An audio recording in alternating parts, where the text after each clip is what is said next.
Hello dear students, welcome back to this channel. Today we are going to be discussing about your last revision strategy. Only a few weeks are remaining till your examination. This is the time when you will be studying the subjects for the last time, and then after this you will most likely be just touching the subjects before the examination in that last one day that you get. Now around this time when you're revising, there are certain very crucial things that you should keep in mind. So what are those things we are going to be discussing? Let's dive right into it. So the first thing is that I'm expecting around this time that only 3 weeks are remaining to your examination. You must have completed the syllabus at least once. You should have completed the first reading. We did this one poll on our community tab and 60% of the students, they're still doing the first reading. So make sure that you very quickly wind up the first reading. The important thing is that the last 3 weeks you should try to just revise, prioritize revising. Even if a couple of chapters are left in your first reading, it's okay. Now is not the time to do those topics. Now is not the time to do new topics. It's important that now you just revise what you have already studied. Whatever you have studied in the last few months, if you do not revise it now in the last 3 weeks, then you will not recall it in the examination. Now, around this time when you will be revising, it's important that with the revision, if you're a CA student, you also take up the revision test paper. In the revision test paper, the questions are already divided chapter-wise. So as you complete one chapter's revision, simultaneously check the revision test paper question from the RTP. I suggest that you take up at least 2 to 3 RTPs and solve them. Apart from revision test paper, it is also important that you take up the exam papers. Okay, so take up last 3 exam papers and solve them. So once you've completed the whole revision, maybe take out one whole day, and in that one whole day solve as many exam papers as you possibly can. Now it's not necessary that you sit for 3 hours and you solve everything by your own hand, but in rough you should have solved at least 3 to 4 exam papers. They are going to give you a lot of information about how the exam comes. You will be able to understand what is the pattern of the exam paper. You will be able to assess whether your speed is enough to write the whole paper in 3 hours or not. If there is any sort of nervousness regarding the examination, it is going to completely vanish when you see these exam papers. You will be able to see what kind of questions come. Now, what about those chapters that you have not yet completed? See, first of all, focus on revising, because if you properly revise the subjects, then no matter what kind of questions come in the examination, for those chapters, you will be properly able to answer those questions. Okay, it's important that you do limited course, but you do it so well that no matter what kind of question comes in the examination, you're able to solve them. So what about the leftover course?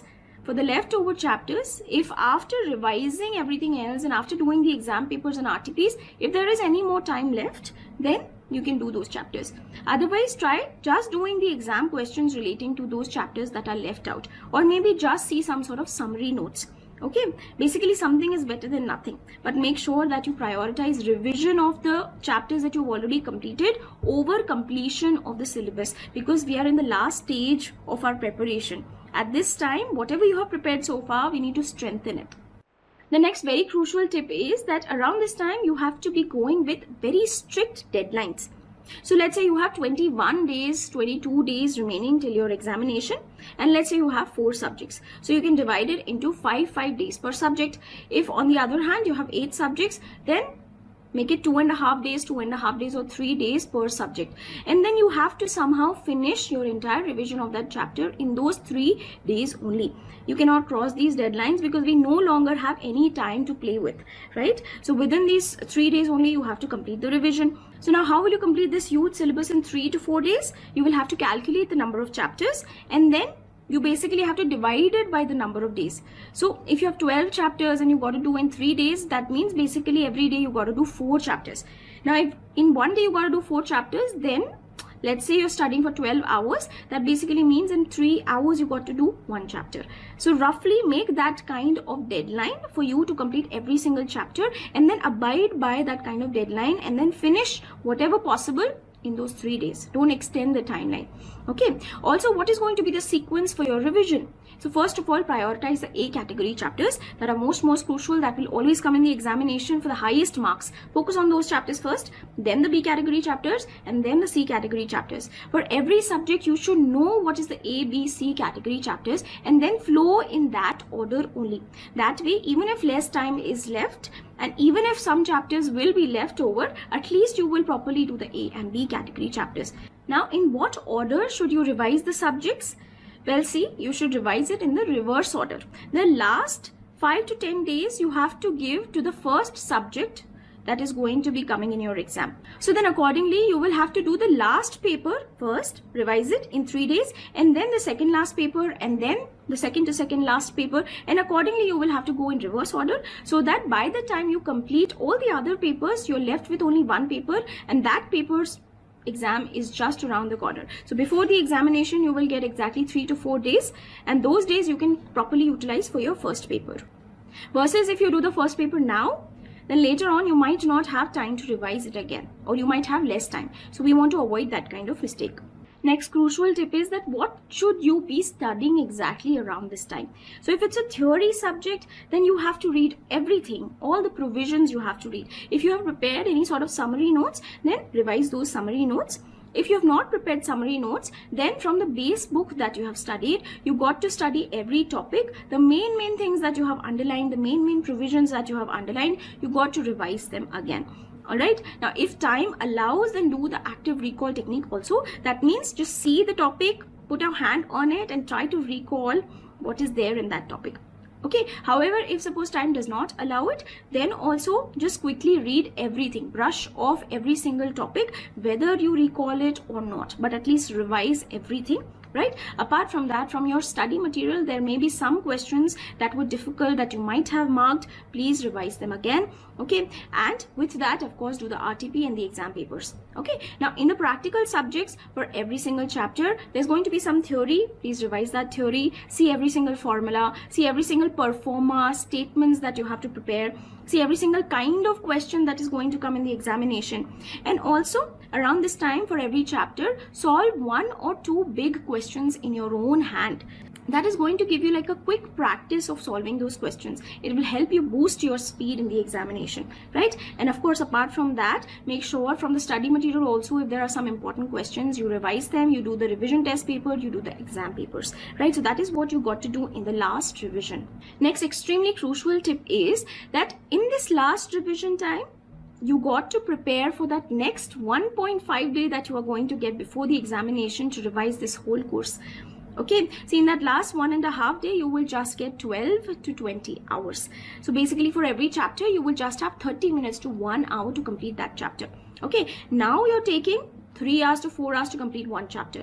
That time you will get only half an hour to complete the whole chapter. So how are you going to do that?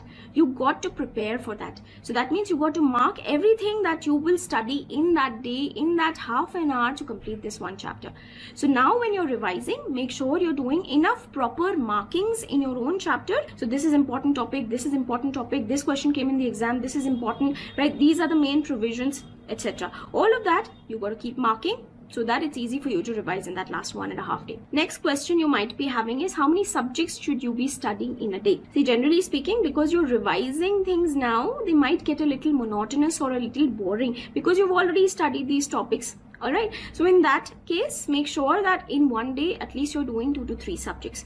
Or if you're a fan of doing just one subject for a prolonged period of time, then maybe after 2 to 3 days, you can switch the subject.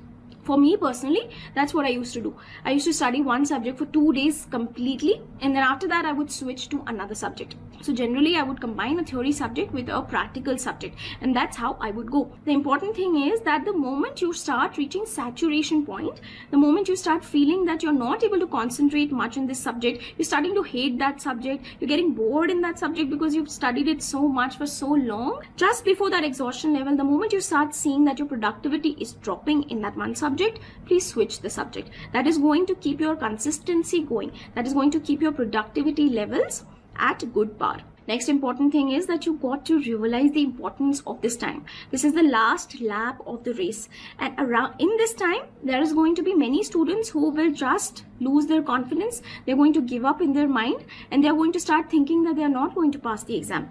And most likely they won't pass the exam if they give up or if they decrease their performance because they think they're not good enough.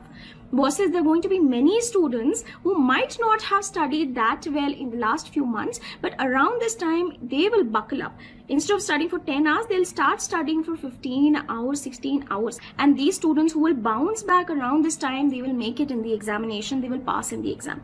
So make sure that no matter what you have been studying for so long, you keep your momentum going and you keep increasing your performance in this time. Also guys, at this point it is very important that you don't jump to any new books. Whatever book you have studied from, please stick to that book only. You will only waste time if you jump from one book to another, one notes to another notes. Okay, if you have done different chapters from different books, stick to those books only. Okay, it will help you in revising faster. Also, around this time, majority of the students, they're going to start feeling anxiety, they're going to start feeling exam phobia, exam fear. So around this time, it is extremely important that you keep calm. Now, how are you going to keep calm? There's a very simple exercise that you've got to do every day for 15 minutes. Just for 15 minutes, you've got to do some sort of breathing exercise or some sort of meditation. It is going to give you so much faith and confidence in your preparation that you will reap the benefits of it. It is not directly study, but it is mind management. Regarding meditation, I've created this one video that you should definitely check out next. With this, all the very best for your examination. I hope your last revision is on point and you pass the exam. Bye-bye.